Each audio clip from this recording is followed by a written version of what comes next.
পোহাইল, কাননে কুসুম কলি সকলে ফুটিল।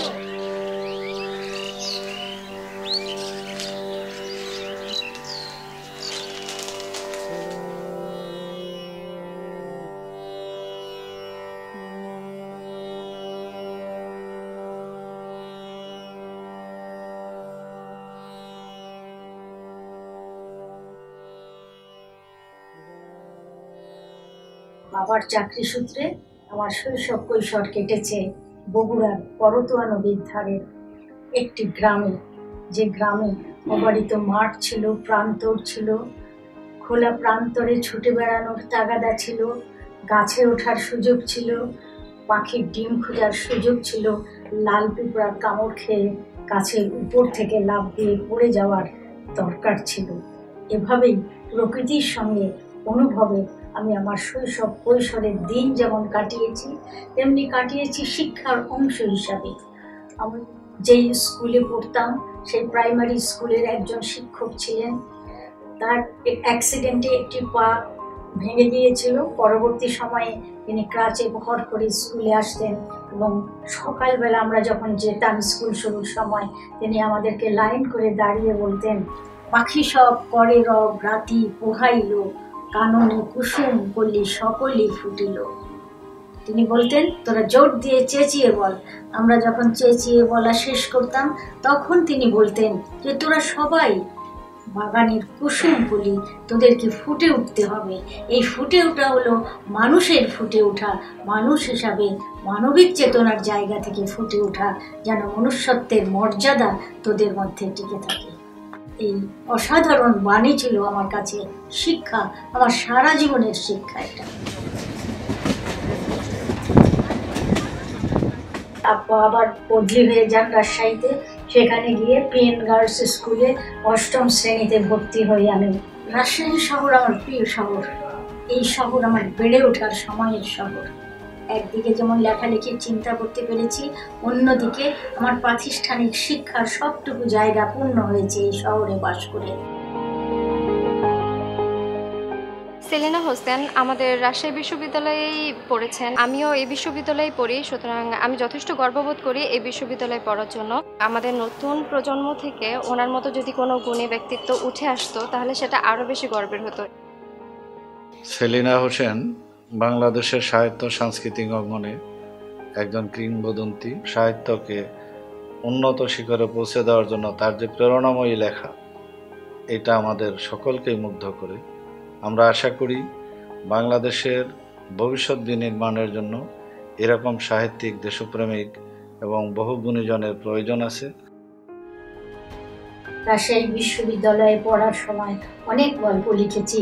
পরবর্তী সময়ে ইউনিভার্সিটি থেকে 1968 সালে MA পাস করার পরে আমার শিক্ষক আব্দুল হাফিজ বললেন, ওই গল্পগুলো দিয়ে একটি বই করো, তাহলে তোমার সিভিটা অন্য ছেলে মেয়ের চেয়ে আলাদা হবে, তুমি একটু গুরুত্ব পাবে তোমার সিভির কারণে যে তুমি একজন বইয়ের লেখক, একটা বই আছে তোমার। তারপরে ঢাকায় এলাম, যার কাছে ঢাকা একটা অচেনা শহর। সেই অচেনা শহরের ইন্টারভিউ বোর্ড থেকে আমি চাকরি পাচ্ছি, এটা আমার কাছে একটি বড় জায়গা ছিল, কারণ আমার মনে হচ্ছিল ওই বইটি আমাকে অনেক সহযোগিতা দিয়েছে।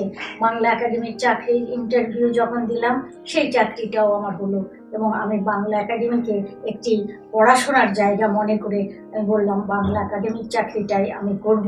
কারণ মানে সরকারি কলেজে আমাকে সিলেট MC কলেজে অ্যাপয়েন্টমেন্ট দেওয়া হয়েছিল, আমি অত দূরে যাওয়ার সাহস পাইনি। আমি বাংলা একাডেমিতে চাকরিটা নিয়ে 34 বছর ধরে এই চাকরিটি করেছি। 2004 সালে আমি অবসর নেই।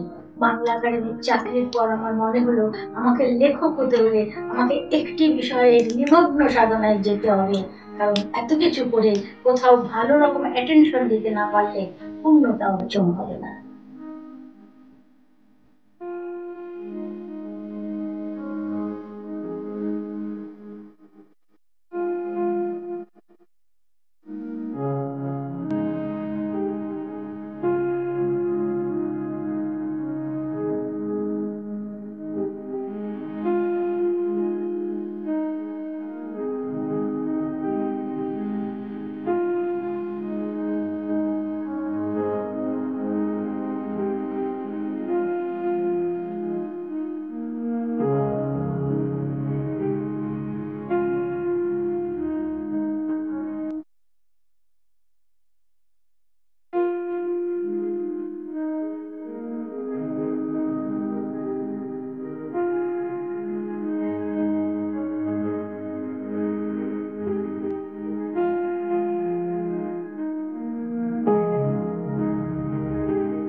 সেলিনা হোসেনের উপন্যাসগুলি অত্যন্ত পাঠযোগ্য, তার ভাষা খুব সাবলীল, তিনি চিন্তাকে খুব সুন্দরভাবে সাজান, তার গল্পের কাঠামো একটা নির্দিষ্ট স্তরবিন্যাসে আমাদের কাছে চমৎকারভাবে ধরা পড়ে এবং তার উপন্যাস একবার শুরু করলে শেষ করা না পর্যন্ত আমরা থামতে পারি না, কারণ তিনি পাঠককে সঙ্গে করে এই ঘটনার ক্রমবিকাশের মধ্য দিয়ে একটা শেষ পর্যায়ে নিয়ে আসতে চান।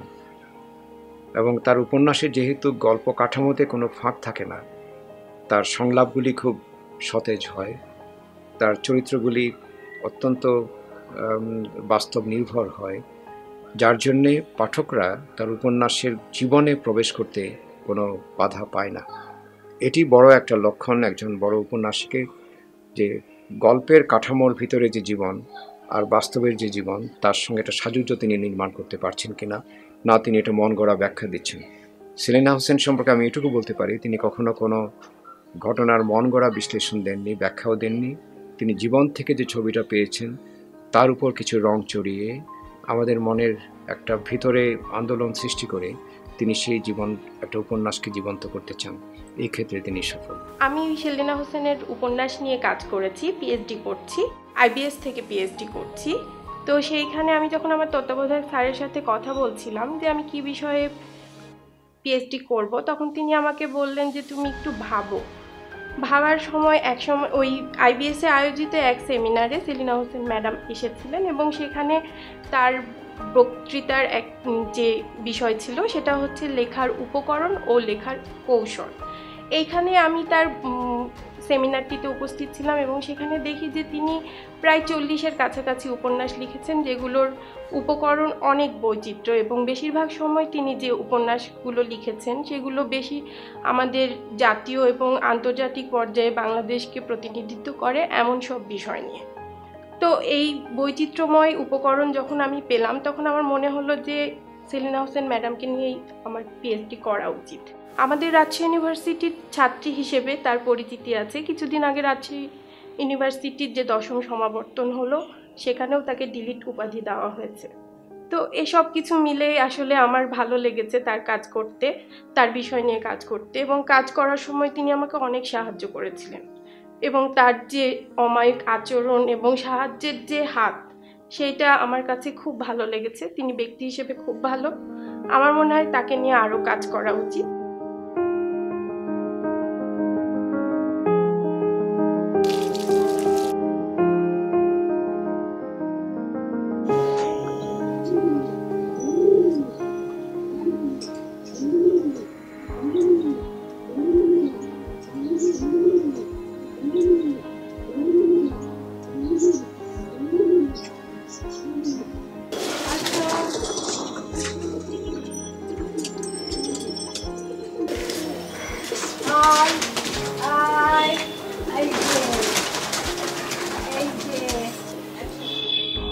এই পোষা পাখি সবার জন্য একটা বড় আনন্দের জায়গা। শুধু অবসরে কাছে আসি তা নয়, তার খাওয়াটা, তার উড়া দেখাটা, তার সব কিছুর মধ্যে যে গভীর আনন্দ আছে সেটাও প্রত্যেক মানুষের জন্য একটি বড় জগৎ।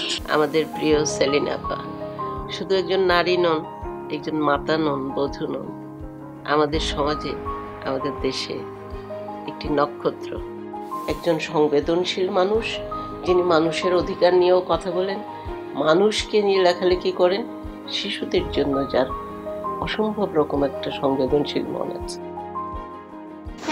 নানুমণি তুমি কি বইগুলো নিজে লেখো? হ্যাঁ, আমি তো নিজে লিখি। আমাকে একটা বই দিবা? অবশ্যই দেব। দেখো, এইখানে একটা ছবি আছে, তোমার মতো একটা সুন্দর মেয়ের ছবি আছে। এই মেয়েকে নিয়ে গল্পটা লেখা হয়েছে। বড় বইটার নাম বলো? নদীর সঙ্গে গান। হ্যাঁ, মেয়েটার বাবা জেলে ছিল, একদিন অনেক ঝড়ে নৌকাটা ডুবে যায়, মেয়েটার বাবাটা আর ফিরে আসে না। তখন ও নদীর কাছে গিয়ে বলে, আমি তোমাকে গান শোনাবো, আমার বাবাকে এনে দাও, আমি বাবা ছাড়া কেমন করে থাকবো। এইভাবে গল্পটা অনেক আগেছে, অনেক কিছু সুন্দর হয়েছে। Thank you. সাধারণ সাদামাটা জীবন, কিন্তু মনটা অনেক বড়, তার মেধা ও মননের দিক থেকে তুলনা নেই। সেই জায়গায় সেলিনা আপার সার্থকতা। তার যে ভক্তকুল অসংখ্য, কিন্তু সেটা তো বড় কথা নয়। নারী হিসেবে সাহিত্য জগতে, প্রকাশনার জগতে, লেখার জগতে তার যে ব্যাপ্তি এবং তার যে স্বীকৃতি, সেটা বাংলাদেশের খুব কম নারীদের ভাগ্যেই কিন্তু এসছে, বা খুব কম নারী সেটি অর্জন করতে পেরেছেন। পুরস্কার আমার জীবনে একটি স্বপ্নের জায়গা, সেটা আমি বলবো না, কারণ আমার লেখালেখির সূত্র ধরে আমি পুরস্কারকে অনেক দূরে রেখেছি, যে আগে নিজেকে বড় করতে হবে, শিখতে হবে, লিখতে হবে, তারপরে। কিন্তু একটি পুরস্কার আমাকে খুব টানে, সেটা 1964 সালের কথা। আমি তখন রাজশাহী মহিলা কলেজে ইন্টারমিডিয়েট পড়ি। সেই সময়ে রাজশাহীর বিভাগীয় কমিশনার একটি আন্তঃকলেজ প্রতিযোগিতার আয়োজন করেছিলেন, সাহিত্য প্রতিযোগিতা। রাজশাহী মহিলা কলেজ থেকে আমাকে পাঠানো হয়েছিল 7টা আইটেমে নাম দিয়ে, তার মধ্যে একটি ছিল গল্প লেখা। তো আমি প্রস্তুতি নিয়েছিলাম, বিশেষ করে ডিবেটের প্রস্তুতি, আবৃত্তি শেখা, নানা কিছু যা কিছু ছিল। শেষ পর্যন্ত দেখা গেল আমার গল্পটি প্রথম হয়েছে, এবং আমি আবৃত্তিতে প্রথম হয়েছি, ডিবেটে প্রথম হয়েছি। এভাবে 7টা আইটেমের মধ্যে আমি 6টা আইটেমে প্রথম হই, একটা আইটেমে থার্ড হই। তখন আমি চ্যাম্পিয়নশিপ স্বর্ণপদকটা পাই, ওটা এখনো আমার কাছে আছে, সার্টিফিকেটগুলো আমার কাছে আছে। এই পুরস্কার অর্জন মাত্র ইন্টারমিডিয়েট সেই সময়ে পড়ার সময়ে, এটাও আমার কাছে একটি বড় জায়গা। তারপর আমি অসংখ্য পুরস্কার পেয়েছি। 2009 সালে আমি 21শে পদক পাই। 21 আমাদের জীবনে একটি অস্তিত্বের শব্দ, মাতৃভাষার অমূল্য অবদানের শব্দ। সুতরাং এই পদক আমাকে খুব গভীরভাবে অনুপ্রাণিত করেছে। প্রায় 50টিরও বেশি পুরস্কার হবে।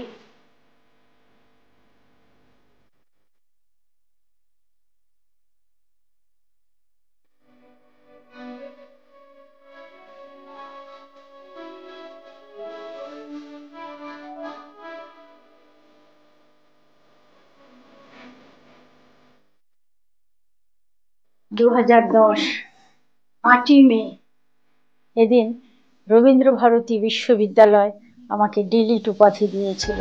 সেই দিন এই অনুষ্ঠানটি হয়েছিল জোড়াসাঁকোর ঠাকুর বাড়িতে। সেদিনের সেই মঞ্চ এবং অনুষ্ঠানের সবটুকু এখনো আমার হৃদয়ে গভীরভাবে আছে। আমি মনে করি একজন লেখক হিসাবে ডিলিট উপাধি লাভ আমার জীবনের একটি শ্রেষ্ঠ অর্জন। তারপরে দিল্লির IIPM, the Indian institute of planning and management, ওখান থেকে আমার গায়ত্রী সন্ধ্যা উপন্যাসের জন্য ওরা আমাকে পুরস্কৃত করে। সেটাও একটি বড় পুরস্কার ছিল। ভারতের 2জন লেখক, বাংলাদেশের 2জন লেখক আমার সঙ্গে ছিলেন। বাংলাদেশ থেকে ইমদাদুল হক মিলন এবং কলকাতা থেকে সুনীল গঙ্গোপাধ্যায় এবং সমরেশ মজুমদার। এই পুরস্কার পেয়ে আমি নিজেকে খুবই গৌরবান্বিত মনে করেছি, কারণ এই অর্থ দিয়ে আমি একটি কাজ করেছি, যেখানে আমাদের মেয়েদের শিক্ষার জন্য সে একটি হোস্টেল বানানোর কাজ, যেটি আমার কাছে একটি মনে হয়েছিল গভীর দায়িত্ব বোধের সঙ্গে এই কাজটি করা উচিত ছিল। এই টাকাটি না পেলে আমি হয়তো এই কাজটি শুরুই করতে পারতাম না। তারপরে আরও অনেকবারই পুরস্কার পেয়েছি। আমি সার্ক রাইটার্স সংগঠন থেকে সাউথ এশিয়ান লিটারেচারে পুরস্কার পেয়েছি, এবং মাত্র কয়দিন আগে একটি পুরস্কার পেয়েছি আচার্য দীনেশচন্দ্র সেন স্বর্ণপদক, কলকাতা থেকে। এই যে পুরস্কার পাওয়া, তারা আমাকে মনে করছে, আমার সাহিত্যকে গ্রহণ করছে, এই সব কিছু মিলিয়ে আমি মনে করি লেখক জীবনের সেই সার্থকতার জায়গা, যে জায়গাটিকে ধরে আমরা অনেক বড় সাধনায় নিমগ্ন হতে পারি। তারপরে 2018 সালে আমার অনেক বড় 2টো অর্জন, একটি দেশের সর্বোচ্চ রাষ্ট্রীয় পদক স্বাধীনতা পদক, এবং অপরটি রাজশাহী বিশ্ববিদ্যালয় থেকে ডিলিট ডিগ্রি লাভ। এভাবে নানা পুরস্কার আমার সামনে এসে দাঁড়ায়, যা আমার অনুপ্রেরণার উৎস। 1980 সালে আমি বাংলা একাডেমি সাহিত্য পুরস্কার পাই। তখন আমার 4টা বই বেরিয়েছে: হাঙ্গর নদী গেলেন, পদশব্দ, নীলময়ূরের 'যৌবন', মগ্ন চৈতন্য শীষ। এরপর ধারাবাহিকভাবে লিখেছেন অনেক কালজয়ী লেখা, যা বাংলা সাহিত্যের অমূল্য সম্পদ।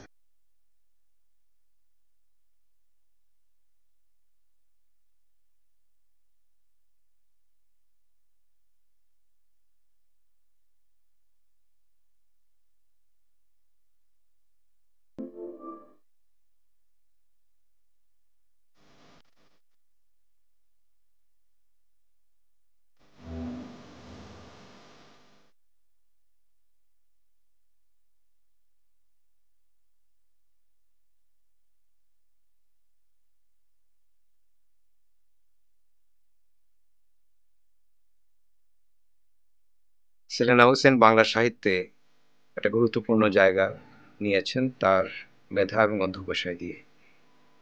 তার লেখালেখিতে তিনি যে বাংলাদেশকে তুলে ধরেন সেটি প্রধানত গ্রাম নির্ভর, তারপরও শহুরে মধ্যবিত্ত তার উপন্যাসে অনেকখানি জায়গা জুড়ে আছে।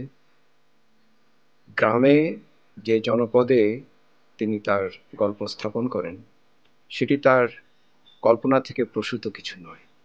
তিনি অনেক ক্ষেত্রেই গ্রামে গিয়ে বহুদিন সেখানে থেকে মানুষের সঙ্গে আলাপ আলোচনা করে পরিস্থিতি সম্পূর্ণ তার ভিতরে নিয়ে এসে তিনি একটি উপন্যাসের কাঠামো সাজান।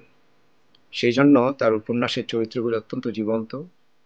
তার উপন্যাসের নিসর্গ আমাদের অত্যন্ত পরিচিত নিসর্গ, এবং এই সততা আমি মনে করি যে তাকে ভিন্ন একটি মাত্রা দিয়েছে। পোকামাকড়ের ঘর বসতি, তার কথাটাই আমি উল্লেখ করি। তিনি বহুদিন যাকে আমরা সমাজতত্ত্বের ভাষায় ক্ষেত্র সমীক্ষা বলি সেটি করেছেন।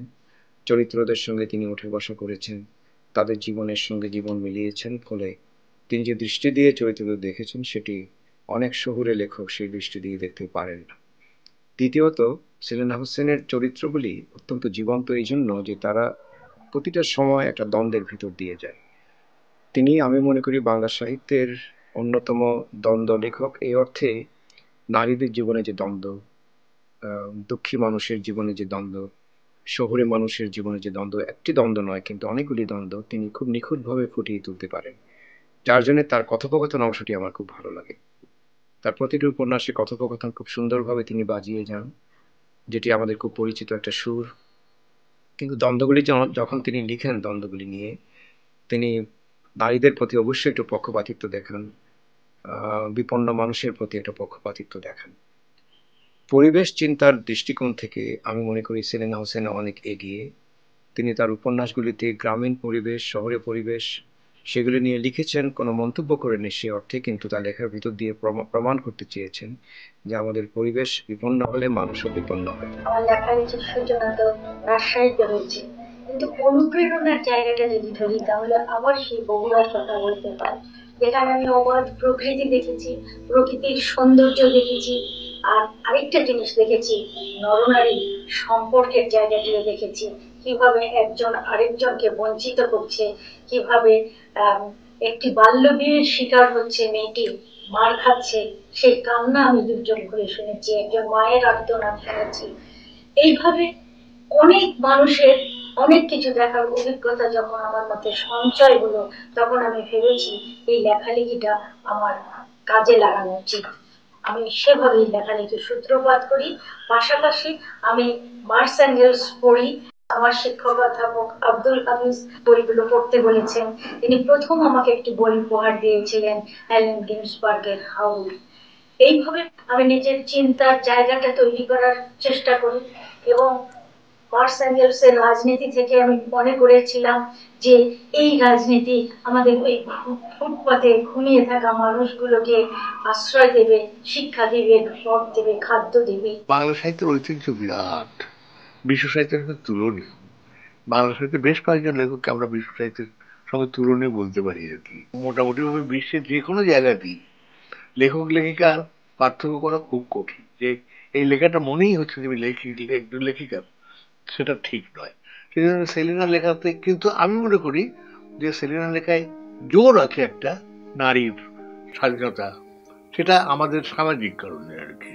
আমি অন্তত এটা বলতে পারি যে আজকে বাংলাদেশে যে সমস্ত লেখক লেখিকাদের গুরুত্ব দিয়ে বিচার করতে হবে, হ্যাঁ, সেই বিচারে সেলিনাকে একদম প্রথম সারিতেই রাখতে হবে, প্রথমেই রাখতে হবে।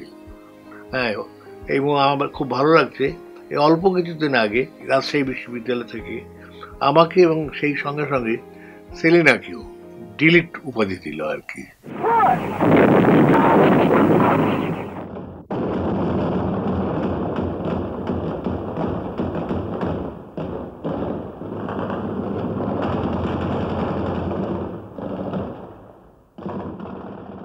বাংলাদেশের মুক্তিযুদ্ধ, এই যুদ্ধের পুরোটা সময় আমি দেখেছি। আমি সেই রকম ভাগ্যবান একজন মানুষ। বঙ্গবন্ধুর অসহযোগ আন্দোলন থেকে শুরু করে তারও আগে 70-এর নির্বাচন, 69-এর গণ আন্দোলন, 60-এর দশকের পুরো পিরিয়ডটা আমাদের জানা এবং দেখার মধ্যে। আমি 1971 সালের 7ই মার্চ বঙ্গবন্ধু যখন ভাষণ দিয়েছিলেন, সেই ভাষণ শুনতে রমনা রেসকোর্সে গিয়েছিলাম। ভাষণ শোনার সেই অসাধারণ দিগদর্শন জায়গাটি আমার কাছে একটি অসাধারণ সত্যের জায়গা, যে সত্য একটি জাতিসত্তাকে গড়ে তুলতে, তাকে বিশ্বের জায়গায় মর্যাদার আসনে প্রতিষ্ঠিত করতে পারে। বঙ্গবন্ধু সেই কাজটি করেছিলেন। স্বাধীন সার্বভৌম বাংলাদেশ নিয়ে আজকে আমরা বিশ্বের দরবারে বাঙালি হিসাবে একটি বড় জায়গা অর্জন করেছি। মনে রাখবা, রক্ত যখন দিয়েছি, রক্ত আরো দেব। এদেশের মানুষকে মুক্ত করে ছাড়বো ইনশাআল্লাহ। এবারে সংগ্রাম আমাদের মুক্তির সংগ্রাম, এবারে সংগ্রাম স্বাধীনতার সংগ্রাম। সেদিন ভাষণ শোনার পরে যখন সবাই বিভিন্ন জন চলে যাচ্ছে, আমি একটু অপেক্ষা করলাম যে মাঠটা একটু খালি হোক, ভিড়ের মধ্যে না গিয়ে পরে বেরোবো। পরে যখন বেরোলাম, বেশ কিছুটা আসার পরে দেখলাম একজন বাদামওয়ালা বাদাম বিক্রি করছেন। আমাকে দেখে বললেন, আপা একটু বাদাম কেনেন। তখন 1971 সালে 2 আনা 4 আনার বাদাম কিনলেই হতো। আমি কিনলাম। কেনার পরে যখন তিনি আমাকে ঠোঙ্গাটা দিলেন, বাদামওয়ালা বললেন, মুইছা গেছে পূর্ব পাকিস্তান। আমি বিস্মিত। এই নিরক্ষর সাধারণ মানুষ কিভাবে বঙ্গবন্ধুর ভাষণ বুকের মধ্যে টেনে নিয়েছেন, বুঝতে পেরেছেন, সেটা আমাকে বিস্মিত, স্তম্ভিত করেনি। আমি ভেবেছি এই সাহসী মানুষদের দিয়ে অর্জিত হবে স্বাধীনতার স্বপ্ন। তিনি বুঝে গেছেন, তিনি শুনে জেনেছেন যে বঙ্গবন্ধু সেই ভাষণে একবারও পূর্ব পাকিস্তান উচ্চারণ করেননি। তিনি বলেছেন বাংলা, বাংলাদেশ, পূর্ব বাংলা, সব শব্দ। পরে একটু সময় আরও খানিকটা এগোনোর পর শুনতে পাচ্ছি পাশের দিকে 5-6 জন লোক দাঁড়িয়ে আছে। তারা বলছে, চল ওই মঞ্চটা ছুঁয়ে আসি। আমি একটু ঘুরে দাঁড়ালাম, ভাবলাম কেন ওরা মঞ্চ ছুঁতে যাচ্ছে, একটু শুনি। তখন ওরা বলছে, ওটা তো এখন থেকে আমাদের কাছে মঞ্চ না, ওটা এখন আমাদের কাছে স্বাধীনতার মন্ত্র। এভাবেই সেদিন 7ই মার্চে আমার মুক্তিযুদ্ধের সত্যটিকে অনুধাবন করার একটি বড় অভিজ্ঞতা হয়েছিল। আমি তখন সিদ্ধান্ত নিয়েছিলাম এই 7ই মার্চের বিকেল নামে একটি উপন্যাস লিখব, যে উপন্যাসে এই ভাষণটি শুনে শক্তি সঞ্চয় করে স্বাধীনতায় অনুপ্রাণিত হয়ে সেই স্বপ্নটিকে বাস্তবায়িত করার জন্য আমাদের অগণিত মানুষ মুক্তিযুদ্ধে অংশগ্রহণ করেছিলেন, শহীদ হয়েছিলেন, জীবন দিয়েছিলেন। এভাবেই 9 মাস শেষে যখন 16ই ডিসেম্বর এলো, রেডিও থেকে জানতে পারলাম নিয়াজিকে আত্মসমর্পণের ঘোষণা দিচ্ছেন মেজর জেনারেল অরোরা। তখন বুঝলাম যে একটা কিছু হবে। বারবার ঘর বাড়ি বারান্দা করছি। সেই সময়ে 11টার দিকে মিত্র বাহিনীর সঙ্গে ঢুকেছিলেন আমার 2 জন প্রিয় মানুষ। একজন আমার সেই শিক্ষক অধ্যাপক আব্দুল হাফিজ, আরেকজন আমার খালাতো ভাই, বড় ভাই ইউসুফ খান, যার নাম তিনি কর্নেল তাহিরের কর্নেল তাহির 11 নম্বর সেক্টরের সেক্টর কমান্ডার ছিলেন। তিনি এসে আমাদের বাড়িতে ঢুকলেন, কারণ সেই বাড়িতে তখন ঢাকার বাইরে থেকে আমার বাবা মা সবাই এসে আমার কাছে ছিলেন। তো তিনি ঢুকেই খবরটা দিলেন যে তাহের তার বাম পার্টি, পাকিস্তান সেনার শেল এসে পড়াতে সে বাম পার্টি বিচ্ছিন্ন হয়ে গেছে। আমি সকাল থেকে প্রস্তুতি নিচ্ছিলাম যে নিয়াজির আত্মসমর্পণের অনুষ্ঠান দেখতে যাব, সেখানে আমার থাকা উচিত। আমি 7ই মার্চের ভাষণ শুনেছি, এর পরিণতিটা কি সেটাও দেখব। কিন্তু যখন তাহির ভাইয়ের এই কথা শুনলাম, তখন কাঁদতে আরম্ভ করেছি। আমার মন খুবই খারাপ হয়ে গেছে। ইউসুফ ভাই আমাকে বকা দিয়ে বললেন যে এখন কান্নাকাটির সময় না, স্বাধীনতা আমাদের অনেক কিছু চায়, আমাদের অনেক জীবন গেছে, সেটাও মনে রেখো, কেঁদো না, কাঁদলে স্বাধীনতার যে অর্থপূর্ণ জায়গাটা আবিষ্কার করতে পিছিয়ে থাকবে। আমার বড় ভাই চলে যাওয়ার পরে আমার অধ্যাপক আব্দুল হাফিজ স্যার এলেন, বললেন তোমাকে দেখতে এলাম, তোমরা কেমন আছো একটু দেখে যাই, আমরা এই পথেই যাচ্ছি, বাড়িটা তো রাস্তার ধারে। তিনি তখন আমাকে, আমি যে হাঙ্গর নদী গ্রেনেড উপন্যাসটি লিখেছি সেই গল্পটি বললেন, আমাকে বললেন যে আমি তো গিয়েছিলাম ভারতে, কিন্তু আমি যুদ্ধ করিনি, আমি রণাঙ্গনে সাংবাদিকতার কাজ করেছি। যশোরের একটি গ্রামের একজন মা দুজন মুক্তিযোদ্ধাকে বাঁচানোর জন্য তার প্রতিবন্ধী ছেলেটিকে পাকিস্তান আর্মির হাতে দিয়ে দিয়েছিল। তিনি মনে করেছিলেন যে এই ছেলে দুটো যুদ্ধ করবে, আমার যুদ্ধকে দেখা, নিজের অভিজ্ঞতায় সচেতনভাবে যেমন, আরেকজনের অভিজ্ঞতায়ও সচেতনভাবে তেমন, কারণ সাহিত্য সব কিছু দাবি করে। সেলিনা হোসেনের সাহিত্যে মুক্তিযুদ্ধ বিচিত্র ব্যঞ্জনায় অভিষিক্ত হয়েছে। তার উপন্যাস, গল্প, শিশু সাহিত্য এবং স্মৃতিচারণে আমাদের মহান মুক্তিযুদ্ধ উঠে এসেছে অনন্য এবং বহুমাত্রিক ব্যঞ্জনায়। ৭১-এর ঢাকা বইয়ে আমরা দেখি অবরুদ্ধ এবং গেরিলা ঢাকার চালচিত্র তিনি এখানে দেখান কিভাবে অপারেশন সার্চলাইট এবং অন্যান্য কায়দায় যে গণহত্যা করা হয়, সেই গণহত্যার বিরুদ্ধে বাংলাদেশের মানুষের এবং বিশেষ করে তরুণ প্রজন্মের এই যে গেরিলা তৎপরতা মুক্তিযুদ্ধকে নিয়ে, সেই তৎপরতা উঠে আসে তার ৭১-এর ঢাকা বইয়ে। এবং এই যে আমাদের সম্মুখবর্তী রমনার কালী মন্দিরে এখানে যে গণহত্যার বিষয়টি উঠে এসেছে তার গায়ত্রী সন্ধ্যা উপন্যাসের একটি বিশেষ অধ্যায়ে। তার শিশু সাহিত্যে আমরা দেখব শিশু কিশোর মনে মুক্তিযুদ্ধকে তিনি নতুনভাবে স্থান দিয়েছেন এবং এর মধ্য দিয়ে নতুন প্রজন্ম এই ৭১-এর চেতনাদীপ্ত হয়ে, ৭১-এর চেতনায় উজ্জীবিত হয়ে যেন একটি ৭১-এর চেতনা সমৃদ্ধ বাংলাদেশ গড়তে পারে, সেটি কিন্তু তার সাগর, রিজু ঋষির যুদ্ধ, গুরগুরির মুক্তিযুদ্ধ এইসব বইগুলোতে আমরা পাই। সেলিনা হোসেনের লেখালেখির জন্য নির্ধারিত কোনো সময় নাই। যখনই তার লেখার মতো মানসিকতা বা মুড তৈরি হয় তখনই উনি লিখতে বসেন এবং দেখা যায় যে খাওয়ার সময়টা নষ্ট হয়ে যাচ্ছে, পিছিয়ে যাচ্ছে, তারপরে উনি লিখে যাচ্ছেন। ঘর সংসার দেখা, প্রতিটি জিনিস একদম কাটায় কাটায় সব কিছু পাওয়া, স্বামী হিসাবে অনেকের এই প্রত্যাশাটা থাকে। আমার জীবনে এরকম কোনো প্রত্যাশা তার কাছ থেকে ছিল না, এখনও নেই, ভবিষ্যতে যতদিন বেঁচে আছি ততদিনও আমার এরকম কোনো প্রত্যাশা থাকবে না। কারণ আমি প্রথম থেকেই জেনে আসছি যে সেলিনা হোসেনের দাম্পত্য জীবনের বাইরের যে জীবনটা, এটা অনেক বড় ব্যাপক ক্যানভাস এবং ওটার প্রয়োজনীয়তা অনেক বেশি।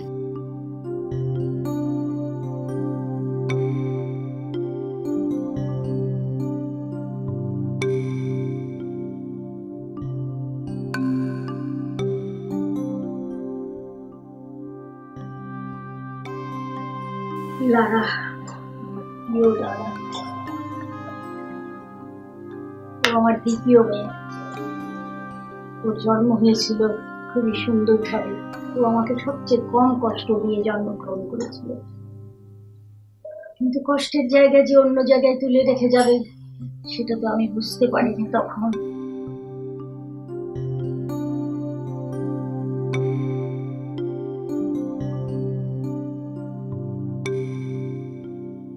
যে বয়সে লারা মৃত্যুবরণ করেছে সে বয়সে জীবনের অনেক গভীর বোধ ও বুঝতে শিখেছিল। মাত্র ২৬ বছর বয়সে একদিন ওর বাবার সঙ্গে পাথরঘাটা গিয়েছিল, তখন ও ক্লাস 6-এ পড়ে। লায়নিজমের চক্ষু শিবিরে যোগদান করতে গিয়েছিল। সেই পাথরঘাটার একজন বুড়িমা ওকে জড়িয়ে ধরে কেঁদে বলেছিল, মা গো, আমি কোনোদিন ডাক্তার দেখিনি। সেদিন ও চিৎকার করে কেঁদেছিল। ওখানে তো কেঁদেইছে, ঢাকায় এসে আমার সঙ্গেও সে চিৎকার করে কাঁদতে কাঁদতে বলেছে, মানুষ কেন চিকিৎসা পাবে না, কেন ডাক্তার দেখতে পারবে না, এটা কি করে হয়, কেন হলো? আমি তখন বললাম, গ্রামে অনেক সময় সব কিছু হয়, হয়তো তিনি কোনো বড় অসুখে পড়েননি, সেই জন্য তাকে কোনো ডাক্তারের কাছে কখনো নেওয়া হয়নি। ও মানতে পারলো না, মানতে না পেরেই বলল যে মানুষের এই জায়গাগুলো আমাদের দূর করা উচিত, সবাই যেন সমান সুযোগ নিয়ে বেঁচে থাকতে পারে। যেটা খেয়াল করতাম, আমাদের সাথে গল্প, রান্না কিংবা অফিসে গিয়ে কাজ করা, বাংলা একাডেমি থেকে ফেরার পথে অনেক সময় আমরা একই সাথে ফিরতাম। আমরা স্কুল শেষ করে মার কাছে চলে যেতাম রিকশায়, আমি, আমার বোন লারা, মা। ফিরতে ফিরতে মা আমাদের গল্পের বিভিন্ন ছোট ছোট